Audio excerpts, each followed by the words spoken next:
स्वागत है आपका डेली करंट अफेयर न्यूज में। चलिए आज बात करते हैं महत्वपूर्ण घटनाक्रमों के बारे में। जो आज के महत्वपूर्ण घटनाक्रम है उनके बारे में बात करते हैं। चलिए आज का जो महत्वपूर्ण न्यूज है, पहला न्यूज है वो हमारा है पूर्व प्रधानमंत्री डॉक्टर मनमोहन सिंह का हुआ निधन। तो हमने कहा जो हमारे जो है 2004 से लेकर 2014 तक प्रधानमंत्री थे डॉक्टर मनमोहन सिंह, उनका जो है निधन हो चुका है।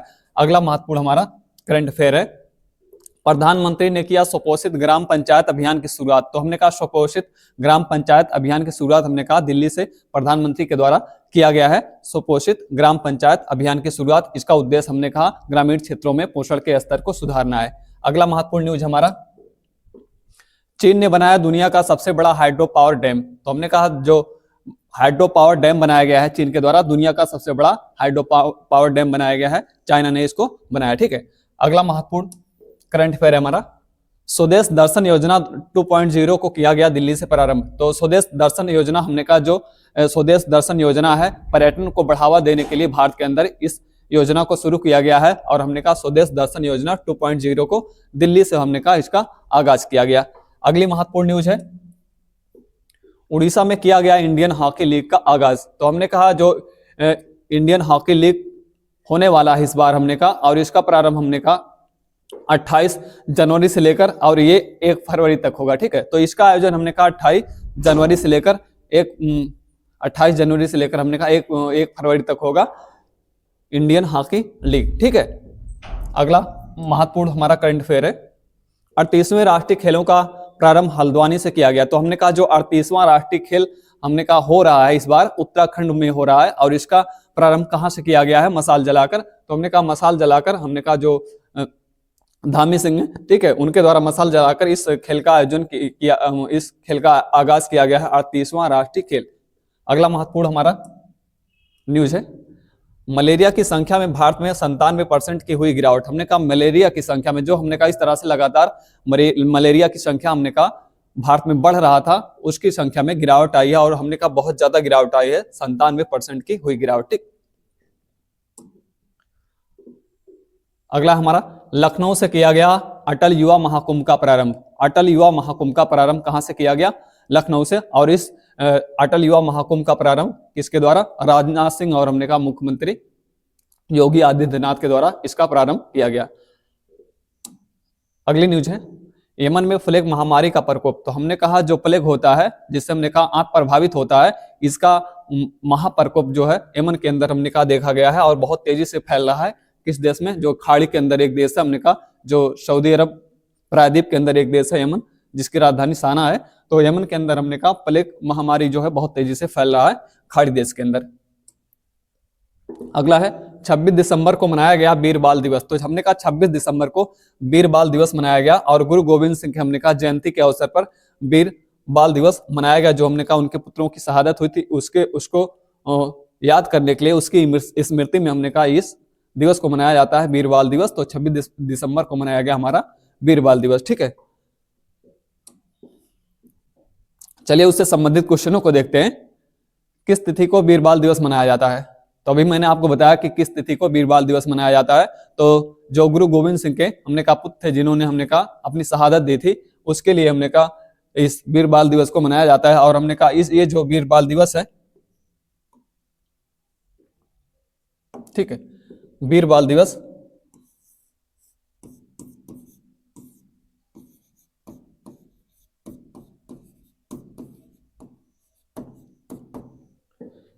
ये 26 दिसंबर को मनाया गया।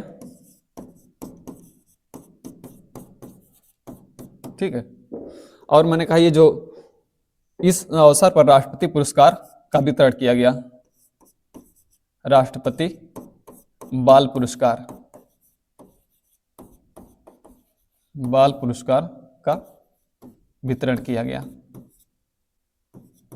जिसके तहत मैंने कहा 17 बच्चों को जो है ये पुरस्कार प्रदान किया गया। ठीक है, तो वीर बाल दिवस हमने कहा 26 दिसंबर को मनाया गया, और इसके हमने कहा अवसर पर जो है राष्ट्रपति बाल पुरस्कार का वितरण किया गया, और 17 बच्चों को हमने कहा राष्ट्रपति बाल पुरस्कार इस बार जो है प्रदान किया गया। ठीक है, तो कौन सा विकल्प होगा हमारा, 26 दिसंबर। अगला क्वेश्चन है, प्रधानमंत्री के द्वारा सुपोषित ग्राम पंचायत अभियान कहाँ से प्रारंभ किया गया है? तो मैंने कहा प्रधानमंत्री के द्वारा सुपोषित ग्राम पंचायत अभियान का प्रारंभ कहाँ से किया गया है? तो बिहार से, मध्य प्रदेश से, दिल्ली से या बेंगलुरु से? तो इसका प्रारंभ कहाँ से किया गया है? दिल्ली से। सुपोषित, और हमने कहा ये जो आपका प्रधानमंत्री के द्वारा जो सुपोषित ग्राम पंचायत अभियान शुरू किया गया है, इसका लक्ष्य क्या है? इसका लक्ष्य हमने कहा जो ग्रामीण क्षेत्रों के अंदर हमने कहा पोषण स्तर को जो सुधारना है, ठीक है। तो इसका उद्देश्य क्या है? पोषण स्तर को सुधारना, कहां पर? ग्रामीण क्षेत्रों में। अगला क्वेश्चन है, हाल ही में प्रधानमंत्री डॉक्टर मनमोहन सिंह का निधन हो गया, वह कितनी बार प्रधानमंत्री थे? तो हमने कहा जो डॉक्टर मनमोहन सिंह है, ये हमने कहा कितनी बार प्रधानमंत्री थे? 4 बार, 1 बार, 3 बार, 2 बार।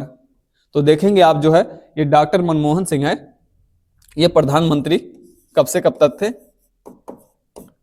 प्रधानमंत्री तो ये हमने कहा 2004 से लेकर 2014 तक प्रधानमंत्री थे, ठीक है। तो ये जो मनमोहन सिंह है, जो हमने कहा कांग्रेस पार्टी से संबंध रखते थे, और ये प्रधानमंत्री हमने कहा 2004 से लेकर 2014 तक जो है 10 साल प्रधानमंत्री, मतलब 2 कार्यकाल इन्होंने पूरा किया प्रधानमंत्री के पद पर, ठीक है। तो 2004 से लेकर 2014 तक ये प्रधानमंत्री थे डॉक्टर मनमोहन सिंह। तो याद रखिएगा 2004 से लेकर 2014 तक। बाकी हमने कहा ये आपके जो है गवर्नर भी थे, गवर्नर रिजर्व बैंक के, ठीक है। और ये रिजर्व बैंक के जो हमने कहा गवर्नर थे, ये 1982 से लेकर 85 तक, 1982 से लेकर 1985 तक, ठीक है। तो प्रधानमंत्री भी रहे हैं और मैंने कहा गवर्नर भी रहे हैं रिजर्व बैंक के 1982 से लेकर 1985 तक। बाकी ये वित्त मंत्री भी रहे हैं, वित्त मंत्री, ठीक है, वित्त मंत्री। और 1987 में हमने कहा वित्त मंत्री थे, 1987 में वित्त मंत्री भी बने थे हमारे प्रधानमंत्री डॉक्टर मनमोहन सिंह, ठीक है। तो हमने कहा अर्थशास्त्र के क्षेत्र में महत्वपूर्ण योगदान है भारत के अंदर, या हमने कहा बाहर भी इनका जो है योगदान है। अर्थशास्त्र के इकोनॉमिक हमने कहा जो रिफॉर्म होता है उसके लिए जाना जाता है प्रधानमंत्री डॉक्टर मनमोहन सिंह को, ठीक है। तो आप जानते हैं कि इनको जो हमने कहा आप देखोगे तो हमने कहा प्रमुख रूप से अर्थशास्त्री के रूप में ही देखा जाता है, लेकिन हमने कहा 10 साल तक ये प्रधानमंत्री भी रहे थे। अपना 2 कार्यकाल इन्होंने पूरा किया था 2004 से लेकर 2014 तक, ठीक है। इसके अलावा आप देखोगे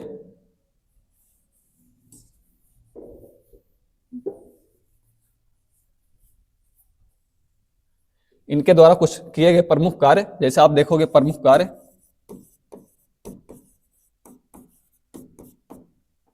तो आप देखोगे 2005 में सूचना का अधिकार, सूचना का अधिकार, और 2005 में रोजगार गारंटी योजना, है ना, रोजगार गारंटी योजना, रोजगार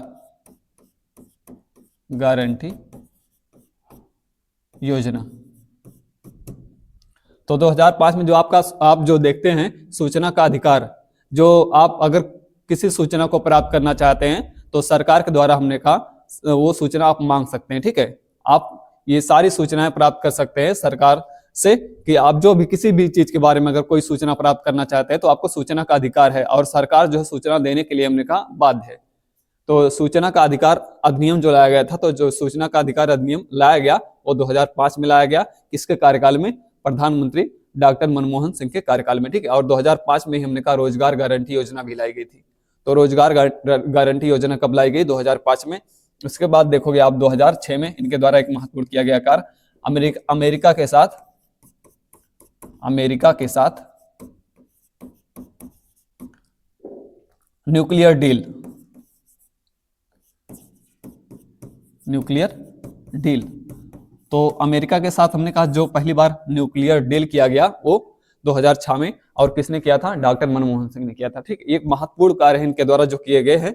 और इसके अलावा आप देखोगे 2009 में जो आपका आधार है, जो आप आधार कार्ड देखते हो, तो हमने कहा आधार एक पहचान के रूप में,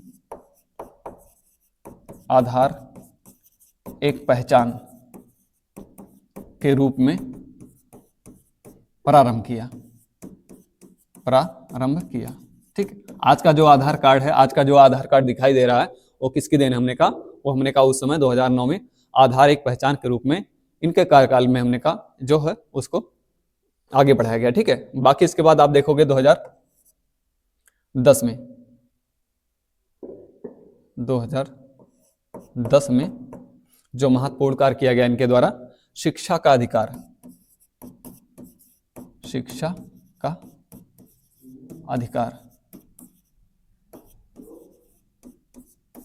ठीक।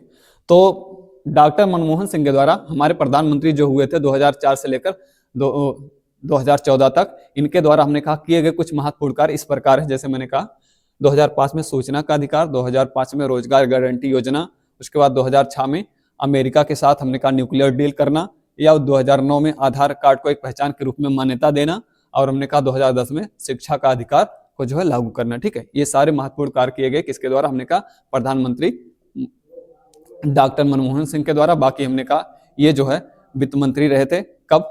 1987 में। बाकी हमने कहा भारतीय रिजर्व बैंक के गवर्नर थे 1982 से लेकर 1985 तक। ठीक है, चलिए अगला क्वेश्चन है, दुनिया का सबसे बड़ा हाइड्रो पावर डैम का निर्माण किस देश में किया जा रहा है? तो मैंने कहा जो दुनिया का सबसे बड़ा हाइड्रो पावर डैम है ये कहाँ बनाया जा रहा है? नेपाल के अंदर, ब्राजील के अंदर, जापान के अंदर या चाइना के अंदर? तो मैंने कहा दुनिया का जो सबसे बड़ा हाइड्रो पावर डैम है इसका निर्माण कहाँ पे किया गया? चीन के अंदर। ठीक है, तो चीन के अंदर इसका निर्माण किया जा रहा है। ठीक है, अगला है, इंडियन हॉकी लीग का प्रारंभ किस राज्य में किया गया? इंडियन हॉकी लीग, जिस तरह से हमने कहा आईपीएल होता है, इंडियन प्रीमियर लीग होता है क्रिकेट का, उसी तरह से हमने कहा इंडियन हॉकी लीग का प्रारंभ किया गया है। कहाँ किया गया है? तो हरियाणा के अंदर, तेलंगाना के अंदर, उड़ीसा के अंदर और बिहार के अंदर। कहाँ से? तो हमने कहा 28 जनवरी से ये शुरू हो रहा है और 1 फरवरी तक चलेगा। ठीक है, और ये प्रीमियम लीग जो है हॉकी का प्रीमियम लीग कहलाएगा। तो हॉकी का प्रीमियम लीग हमने कहा 28 दिसंबर से शुरू होकर 1 फरवरी तक चलेगा, और ये कहाँ पर? उड़ीसा के अंदर। तो उड़ीसा के प्रधानमंत्री उड़ीसा के जो मुख्यमंत्री हैं नवीन पटनायक, उन्होंने जो है इसको शुरू किया है। कहाँ पे? उड़ीसा के अंदर, इंडियन हॉकी लीग। ठीक है, अगला है, अटल युवा महाकुंभ का आगाज उत्तर प्रदेश के किस शहर में किया गया? तो अटल युवा महाकुंभ का प्रारंभ कहां से किया गया? तो अटल युवा जो हमने कहा महाकुंभ है, ठीक है, ये युवाओं को जोड़ने के लिए, महाकुंभ से युवाओं को जोड़ने के लिए हमने कहा उनसे संबंधित जो भी चीजें होती है उसके लिए हमने कहा इस कुंभ को प्रारंभ किया गया है। आगरा से, वाराणसी से, प्रयागराज से या लखनऊ से? तो हमारे मुख्यमंत्री योगी आदित्यनाथ ने, और हमने कहा जो रक्षा मंत्री हैं वो कौन है? क्या कहते हैं? राजनाथ सिंह ने। दोनों ने, राजनाथ सिंह ने और मुख्यमंत्री योगी आदित्यनाथ ने इसका आगाज किया है अटल युवा महाकुंभ का। ठीक है, कहां से? आगरा से, वाराणसी से, प्रयागराज से, लखनऊ से। तो इसका आगाज कहां से हुआ है? लखनऊ से हुआ है, युवा अटल महाकुंभ का। ठीक है,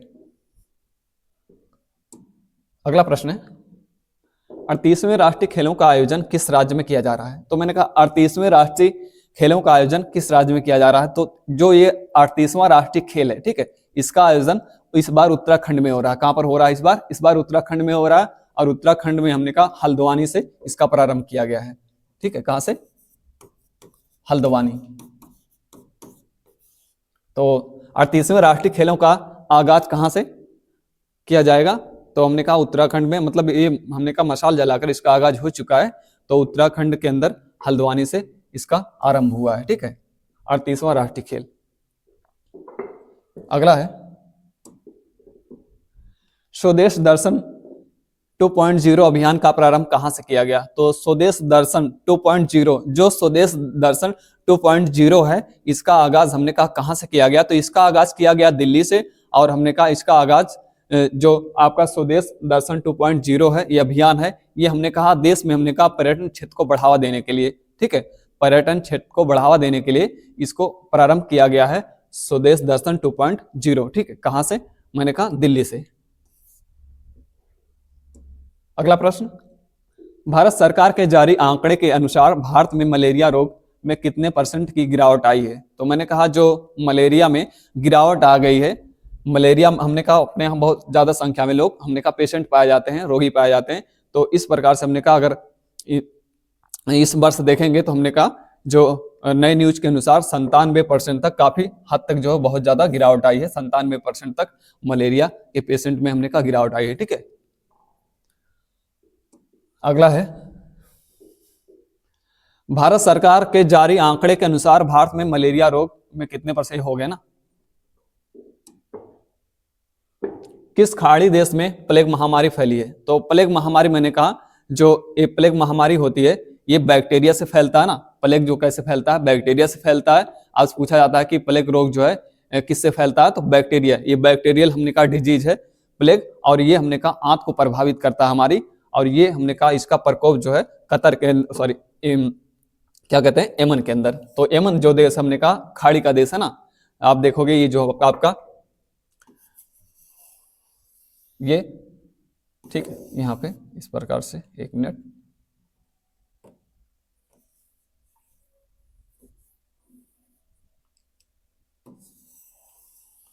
ये आपका सऊदी अरब प्रायद्वीप है। यहाँ पे एक देश हमने कहा यहाँ पर यमन, ठीक है, यमन, और यहाँ पर हमने कहा कौन सी महामारी फैली है? प्लेग महामारी। ठीक है, प्लेग वैसे अब अपने यहाँ दिखाई नहीं देता, ये जो है इसके रोगी बहुत ही कम है प्लेग अपने यहाँ, लेकिन हमने कहा यमन में ये महामारी के रूप में देखा जा रहा है।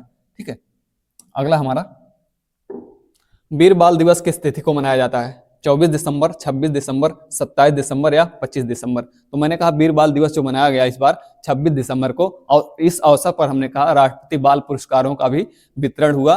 राष्ट्रीय बाल पुरस्कार जो हमने कहा कितने बच्चों को दिया गया? 17 बच्चों को। ठीक है, 17 बच्चों को राष्ट्रीय बाल पुरस्कार राष्ट्रपति के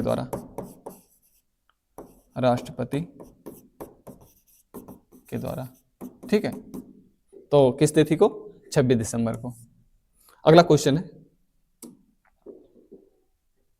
चलिए इतने सारे क्वेश्चन थे जिनके बारे में मैंने बात की करंट अफेयर के बारे में। आज का जो टर्म ऑफ द डे है, ठीक, उसके बारे में बात करते हैं।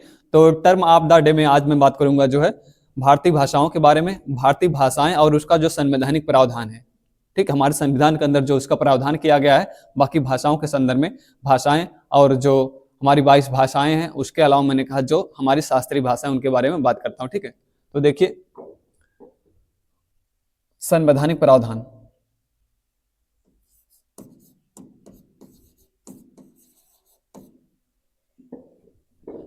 सेकंड,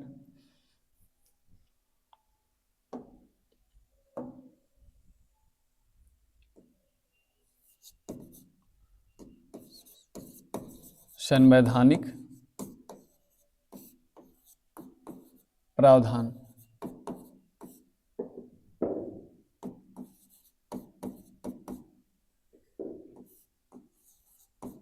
भाषाओं के बारे में। ठीक है, देखिए जो संवैधानिक प्रावधान किया गया हमारे संविधान में भाषाओं के बारे में, आप जानते हैं भाषाओं के बारे में किस भाग में कहा गया है, या हमने कहा कौन सी अनुसूची है? तो आप जानते हैं भाग कौन सा है? तो भाग 17, भाग 17 अनुसूची कौन सा? अनुसूची 8। तो भाषाओं के बारे में जो सारे संवैधानिक प्रावधान दिए गए हैं वो भाग 17 में, और किस अनुसूची में है? अनुसूची मैंने कहा 8 में है। बाकी किस अनुच्छेद से लेकर किस अनुच्छेद तक? अनुच्छेद 343 से लेकर 351 तक। ठीक है, तो 343 से लेकर 351 तक मैंने कहा भारतीय भाषाओं के बारे में सारे प्रावधान लिखे गए हैं। ठीक है, सारे प्रावधान किए गए हैं। तो ये भाग 17, जब भी भाषाओं के बारे में पूछा जाए, भाषाओं के बारे में संविधान में किसमें प्रावधान है, तो भाग 17 में। अनुसूची कौन सा है? 8 है, और अनुच्छेद 343 से लेकर 351 तक। ठीक है, इसके बाद जो आपका होता है, मैंने कहा ये जो हमारा मूल संविधान था, मूल संविधान। मूल संविधान में हमने कहा कितनी भाषाओं को मान्यता दी गई थी भारत के संविधान में, तो 14 भाषाओं को, 14 भाषाओं को, 14 भाषाओं को मान्यता दी गई थी मूल संविधान में। मतलब हम जो हमने कहा 8वीं अनुसूची, हमारी 8वीं अनुसूची में प्रारंभ में या मूल संविधान में कितनी भाषाएं थी, 14 भाषाएं, ठीक है। लेकिन वर्तमान में आप देखोगे तो कितनी भाषाएं हो चुकी हैं, तो ये भाषाएं हमने कहा वर्तमान में कितनी हो चुकी हैं, 22 भाषाएं, 22 भाषाएं, ठीक है। तो मूल संविधान में जब भी पूछा जाए कि हमारे संविधान में कितनी भाषाओं का प्रावधान किया गया था, तो 14 भाषाओं का प्रावधान किया गया था। लेकिन वर्तमान में कितनी भाषाएं हैं हमारे संविधान के अंदर जिनको मान्यता दिया गया है, 22 भाषाएं हैं, ठीक है। और हमने कहा ये जो इससे संबंधित भाषाओं से संबंधित पहला हमारा आयोग बना या अधिनियम बना, तो कौन सा अधिनियम बना, कौन सा अधिनियम है, भारतीय भाषा अधिनियम 1963, प्रथम बार, ठीक है। तो प्रथम बार जो हमने कहा भाषाओं के संदर्भ में अधिनियम बनाया गया, कब बनाया गया, प्रथम, जब भी पूछा जाए प्रथम भाषा अधिनियम कौन सा है, 1963 का, 1963 का पहला हमारा भारतीय भाषा अधिनियम है। उसके बाद आपका प्रथम भारतीय भाषा आयोग कब बना, प्रथम भारतीय भाषा आयोग, भाषा आयोग कब बना, 1955 में। इसको राजभाषा आयोग कहा जाता है, राजभाषा आयोग, ठीक है। तो प्रथम राजभाषा आयोग जब भी पूछा जाए, प्रथम राजभाषा आयोग का निर्माण कब किया गया, 1955 में किया गया। और इसके प्रथम अध्यक्ष बने थे आपके, प्रथम अध्यक्ष बीजी खेर, बाल गंगाधर खेल, बाल गंगाधर खेर, ठीक है। तो प्रथम भारतीय भाषा अधिनियम 1963 में प्रथम बार लाया गया। उसके बाद प्रथम जो हमने कहा भारतीय भाषा आयोग बनाया गया, कब बनाया गया, वो प्रथम भारतीय राजभाषा आयोग कब बनाया गया, 1955 में बनाया गया। और इसके प्रथम अध्यक्ष कौन बनाए गए, बाल गंगाधर खेर, ठीक है। इसके बाद हमारी जो भाषा हिंदी है, इसको राजभाषा कब घोषित किया गया, तो जो हिंदी है, हिंदी को राजभाषा के रूप में मान्यता कब मिली, तो 14 सितंबर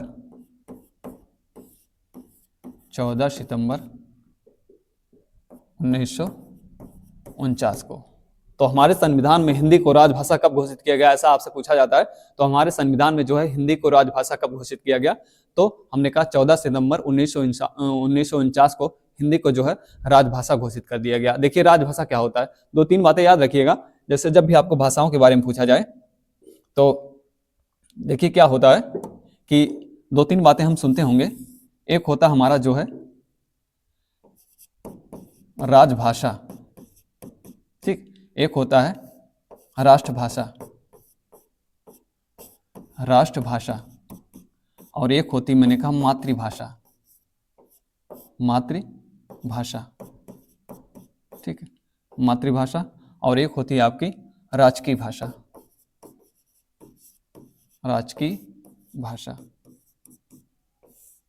तो इसमें आपको अंतर स्पष्ट होना चाहिए कि राजभाषा क्या होता है, राष्ट्रभाषा क्या होता है, या मातृभाषा क्या होती है, या राजकीय भाषा क्या होती है।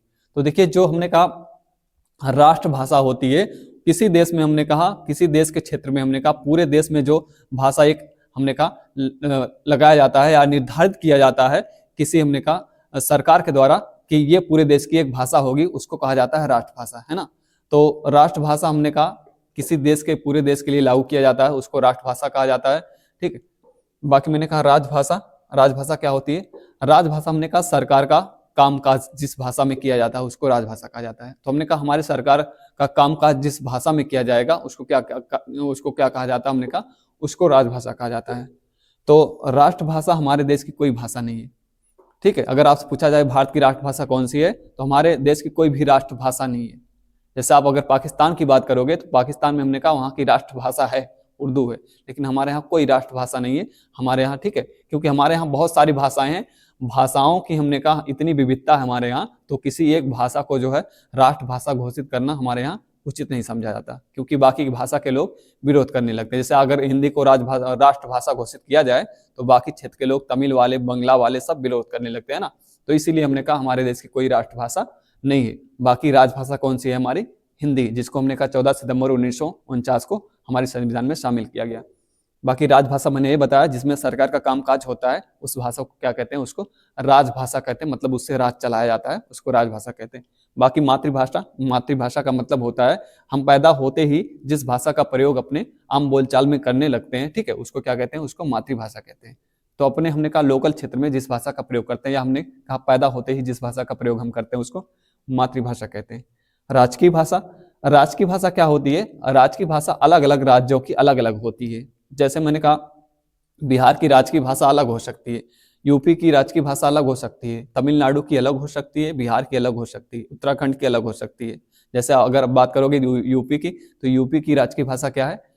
उर्दू है और हिंदी है। यूपी की दो राजकीय भाषाएं हैं, एक हिंदी है और हमने कहा एक उर्दू है, ठीक है। इस प्रकार से तो अलग अलग राज्यों की राजकीय भाषाएं अलग अलग हो सकती हैं, ठीक है।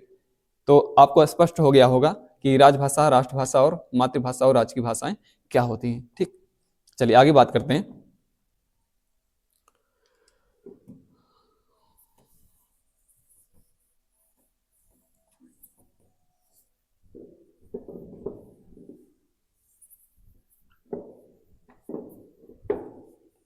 देखिए जो होता है हमने कहा भाषाओं के लिए, जैसे मैंने कहा मूल संविधान में 14 भाषाओं को मान्यता मिली थी, लेकिन वर्तमान समय में कितनी भाषाएं हमारी टोटल? तो वर्तमान समय में कुल भाषाएं 22 भाषाएं हैं, ठीक है। देखिए मैंने कहा वर्तमान समय में कुल कितनी भाषाएं हमारे संविधान के अंदर जिनको मान्यता दिया गया है? 22 भाषाएं कुल।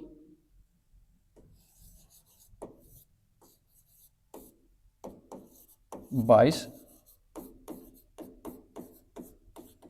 भाषाएं, ठीक है। और ये जो कुल 22 भाषाएं हैं, तो ये 22 भाषाएं कौन कौन सी हैं इनके बारे में बात करता हूं मैं। जैसे आप देखोगे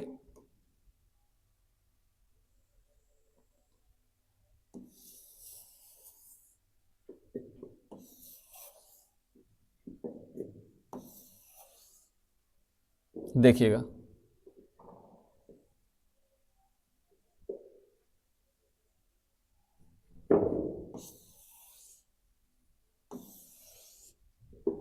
देखिए अगर 22 भाषाओं के बारे में बात करूं मैं, तो देखिए कौन कौन सी भाषाएं हैं। जैसे आप देखिएगा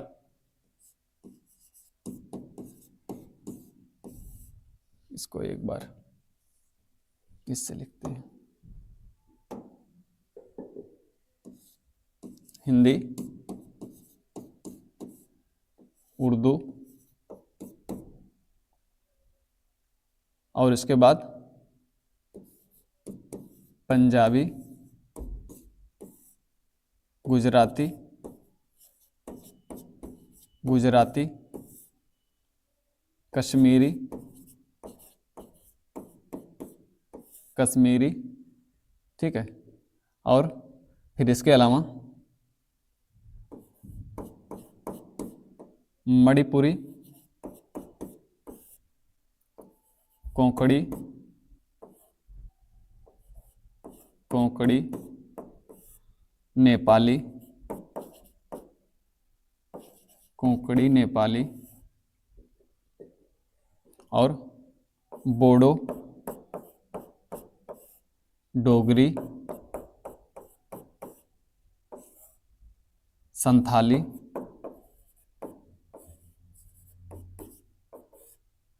ठीक। और इसके अतिरिक्त बोडो, डोगरी, संथाली, मैथिली,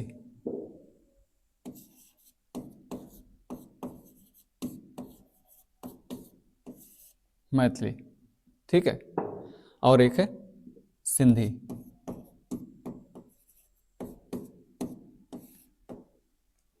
इसके अलावा तमिल, तेलुगु, कन्नड़,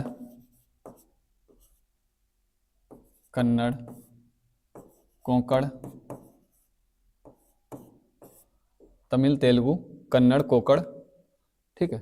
और इसके अलावा बांग्ला,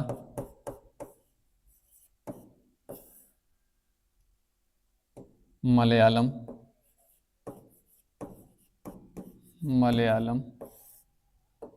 असमिया,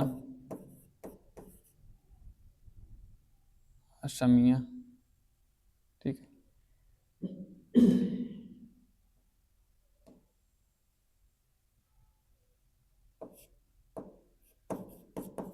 असमिया, और इसके अतिरिक्त जो है आपकी भाषा वो है आपकी कितनी भाषाएं होगी? हिंदी, उर्दू 1 2 3 4 5 6 7 8 9 10 11 12 13 14 15 16 17 18 19 20 भाषाएं हो गई। इसके अलावा आपकी बोडो है, ठीक, और संथाली है। बोडो और संथाली, बोडो संथाली हो गया। हमारा मराठी है,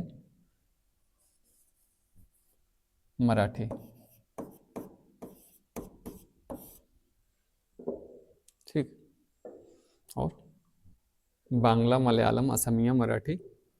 तो हमने कहा ये सारी भाषाएं, हिंदी, उर्दू, पंजाबी, ठीक, और गुजराती, कश्मीरी, मणिपुरी, कोंकणी, नेपाली, बोडो, डोगरी, संथाली, मैथिली, सिंधी, तमिल, तेलुगु, कन्नड़, कोंकण, बांग्ला, मलयालम, असमिया, मराठी और संस्कृत, ठीक है। ये सारी 22 भाषाएं, 22 हो गई ना। देखिए 1 2 3 4 5 6 7 8 9 10 11 12 13 14 15 16 17 18 19 20 21 22। तो ये 22 भाषाएं जो हमारे संविधान में शामिल की गई हैं, 22 भाषाओं को हमारे संविधान के द्वारा जो है मान्यता दी गई है। पहले मूल संविधान में 14 भाषाएं थी, लेकिन वर्तमान में कितनी है? 22 भाषाएं हैं। तो आपको ये सारी भाषाएं याद होनी चाहिए। पूछा जाता है कि किस भाषा को भारतीय संविधान में मान्यता नहीं दी गई है, तो इससे बाहर की कोई भाषा लिख दी जाती है और आपसे पूछा जाता है। तो ये सारी भाषाएं पता होनी चाहिए, और ये पता होना चाहिए कि ये सारी भाषाएं बोली कहाँ जाती हैं। तो मैंने आपकी सारी भाषा यहाँ लिख दी हैं। इसके अलावा मैं आपको ये लिख देता हूँ कि कौन सी भाषा कहाँ बोली जाती है ना। तो देखिएगा, जैसे देखिएगा इसमें अंग्रेजी भाषा नहीं है, तो आप याद रखिएगा 22 भाषाओं के अंदर हमने कहा अंग्रेजी भाषा को संविधान के अंदर जो है शामिल नहीं किया गया, संविधान के द्वारा उसको मान्यता नहीं दी गई, किसको? अंग्रेजी को। बाकी सारी भाषाएं हिंदी, उर्दू, संस्कृत, है ना। तो देखिए ये पंजाब, देखिए जो राज्यों के नाम पर भाषाएं होती हैं उसको आप जान जाते हो कि उस राज्य में बोली जाती है। जैसे पंजाबी, तो पंजाबी भाषा कहाँ बोली जाएगी? पंजाब के अंदर। गुजराती भाषा कहाँ बोली जाएगी? गुजरात के अंदर। लेकिन हमने कहा जो नाम से नहीं मैच करता तो उसको आप जान नहीं पाते, उसको मैं यहाँ लिख देता हूँ, ठीक है। जैसे मैंने कहा आपकी जो है कोंकणी कहाँ बोली जाती है? कर्नाटक के अंदर, कर्नाटक, ठीक। बाकी बोडो जो आपकी बोली जाती है ये झारखंड के अंदर, मतलब झारखंड नहीं, सॉरी, इसको कहते हैं असम और मेघालय के क्षेत्र में बोडो जनजाति द्वारा, असम और मेघालय, ठीक है।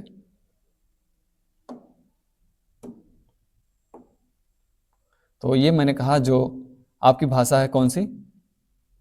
बोडो भाषा, ये असम और मेघालय के अंदर, असम और मेघालय, ठीक। बाकी डोगरी जो बोली जाती है कश्मीर के अंदर, संथाली जो है झारखंड के अंदर, झारखंड या छत्तीसगढ़ कह सकते हैं, छत्तीसगढ़, संथाली। मैथिली बिहार के अंदर, और सिंधी जो है आपका सिंध प्रांत पंजाब में, सिंध प्रांत पंजाब, ठीक है, पंजाब के अंदर।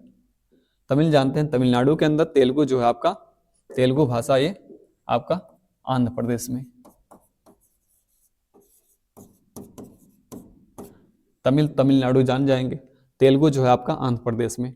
बाकी कन्नड़ जो है आपकी ये गोवा के अंदर, कर्नाटक और गोवा दोनों, गोवा और कर्नाटक।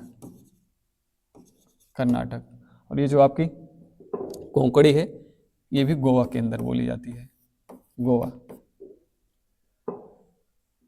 ठीक है, सॉरी कन्नड़ी,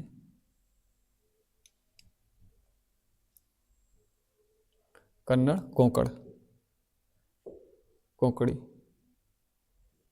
उसके बाद बांग्ला है। बांग्ला जो बोली जाती है आपकी ये पश्चिम बंगाल के अंदर जो है। उसके बाद मलयालम जो है, मलयालम देखेंगे तो हमने कहा लक्षद्वीप और केरल के अंदर, केरल। असमिया असम के अंदर, मराठी महाराष्ट्र के अंदर, संस्कृत हमने कहा ये जो है खासकर देखेंगे तो उत्तराखंड के अंदर ज्यादा बोली जाती है संस्कृत। ठीक है, तो हमने कहा ये सारी भाषाएं 22 भाषाएं जिनके बारे में आपसे पूछा जाता है, तो 22 भाषाओं को पता होनी चाहिए। बाकी हमने कहा कौन सी भाषाएं कहाँ बोली जाती हैं, तो जब भी आपको भाषाओं के बारे में पूछा जाए कि कौन सी भाषाएं कहाँ बोली जाती हैं, तो आपको इस प्रकार से याद होना चाहिए कि जो राज्यों के नाम पर भाषाएं हैं तो वो वहीं बोली जाती हैं, बाकी जो हमने कहा उससे मैच नहीं करता उसको याद रखिएगा। जैसे मैंने कहा कोंकणी का कर्नाटक और गोवा के अंदर, ठीक है। बाकी हमने कहा बोडो को असम और मेघालय के अंदर, डोगरी जो है कश्मीर के अंदर बोली जाती है, संथाली हमने कहा झारखंड छत्तीसगढ़ के अंदर, और उसके बाद मैंने कहा मैथिली बिहार के अंदर, सिंधी जो है सिंध प्रांत पंजाब के अंदर बोली जाती है, तेलुगु जो है आंध्र प्रदेश के अंदर, कन्नड़ जो हमने कहा गोवा और कर्नाटक के अंदर। ठीक है, बाकी आपकी जो मलयालम है ये लक्षद्वीप और केरल के अंदर बोली जाती है। ठीक है,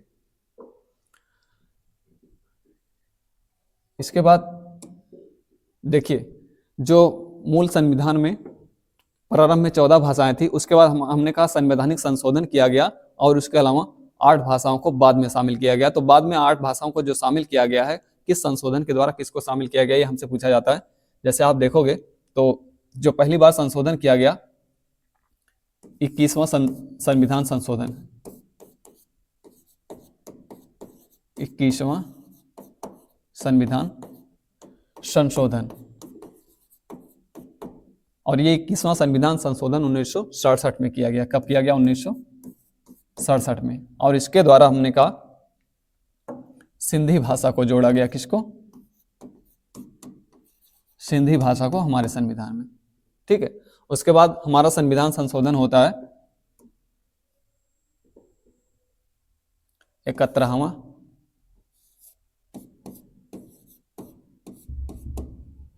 संविधान संशोधन,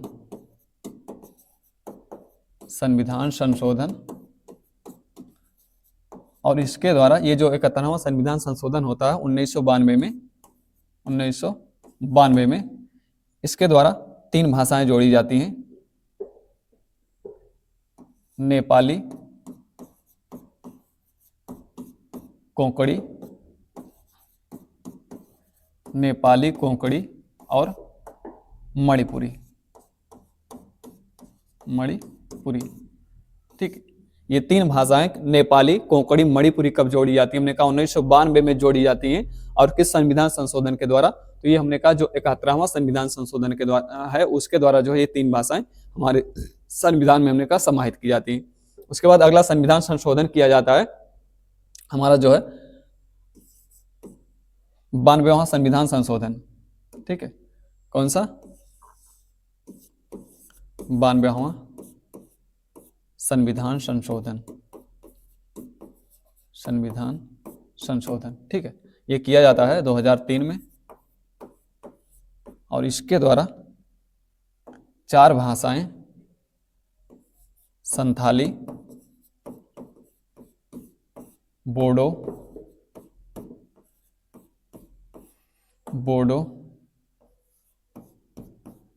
डोगरी, संथाली, बोडो, डोगरी और जो है मैथिली, ये 4 भाषाएं कब जोड़ी जाती हैं? मैंने कहा 2003 में। किस संविधान संशोधन के द्वारा? 92वां संविधान संशोधन के द्वारा 2003 में। ठीक है, तो ये 8 भाषाएं बाद में जोड़ी गई, कब जोड़ी गई, किस संशोधन के द्वारा जोड़ी गई, ये आपसे पूछा जाता है। तो आपको पता होना चाहिए कि ये भाषाएं कब जोड़ी गई, किस संविधान संशोधन द्वारा या किस वर्ष जोड़ी गई हैं, ठीक है। इसके बाद जो चीजें मैंने कहा आपकी जो है शास्त्रीय भाषाएं,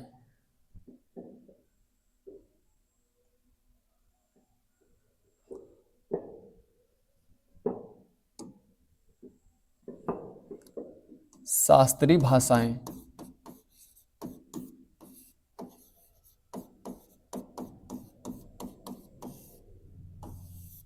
शास्त्रीय भाषाएं, शास्त्रीय भाषाएं क्या होती हैं? जो हमने कहा जो भाषा मूल भाषा होती है उसको शास्त्रीय भाषा कहा जाता है। हमने कहा बहुत प्राचीन काल में, या हमने कहा उसका इतिहास जो है हजारों वर्ष पुराना है उस भाषा का, उसको शास्त्रीय भाषा कह दिया गया है, क्योंकि उसका मूल रूप जो हमने कहा वहां पर था। आज हमने कहा धीरे धीरे विकृत होकर हमने कहा बहुत सारी भाषाएं उससे निकल कर आई हैं। तो हमने कहा जो प्राचीन काल से भाषाएं आज भी हमने कहा अभी भी विद्यमान है, लेकिन हमने कहा उनका स्वरूप कैसा है, प्राचीन काल से है, तो उसको हमने कहा शास्त्रीय भाषा कहा जाता है, ठीक है। और वही भाषाएं मूल भाषाएं होती हैं। तो शास्त्रीय भाषाएं वर्तमान में कितनी है? तो देखिए अभी तक हमने कहा शास्त्रीय भाषाएं कितनी थी? 6 थी। अब हमने कहा 5 और शास्त्रीय भाषाएं शामिल कर ली गई हैं, और कुल मिलाकर कितनी शास्त्रीय भाषाएं हो गई हैं? कुल मिलाकर मैंने कहा शास्त्रीय भाषाओं की संख्या 11 हो चुकी है। तो हमने कहा कुल शास्त्रीय भाषाएं जब भी पूछा जाए कि कुल शास्त्रीय भाषाएं कितनी है, तो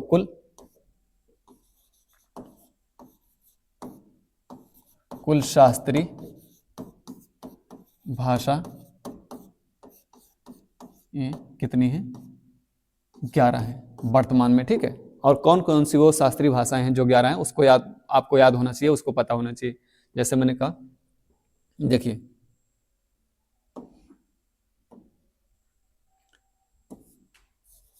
पहली शास्त्रीय भाषा आपकी कौन सी है? वो है तमिल, ठीक है। दूसरी शास्त्रीय भाषा आपकी संस्कृत। उसके बाद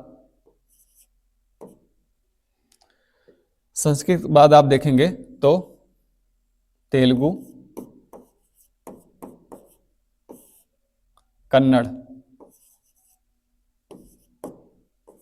तेलुगु, कन्नड़, पांचवी मैंने कहा मलयालम,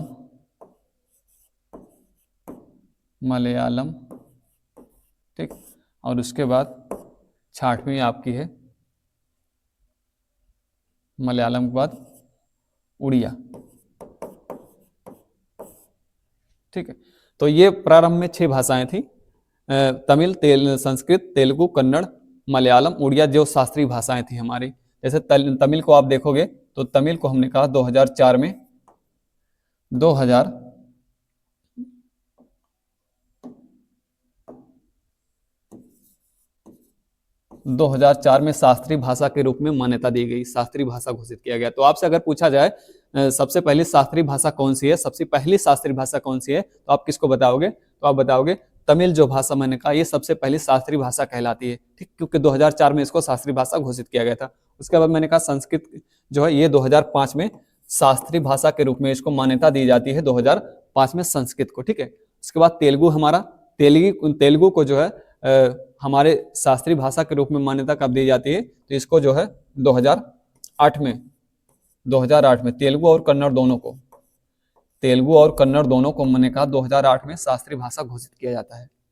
मलयालम को मैंने कहा 2013 में शास्त्रीय भाषा की मान्यता दी जाती है, और जो आपका उड़िया भाषा है इसको मैंने कहा 2014 में शास्त्रीय भाषा के रूप में हमारे जो है मान्यता दी जाती है, ठीक है।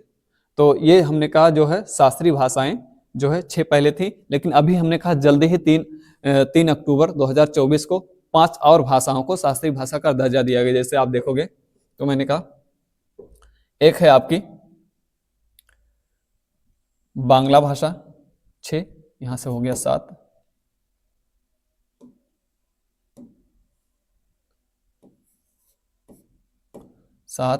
8, 9, 10 और 11, तो है बांग्ला भाषा,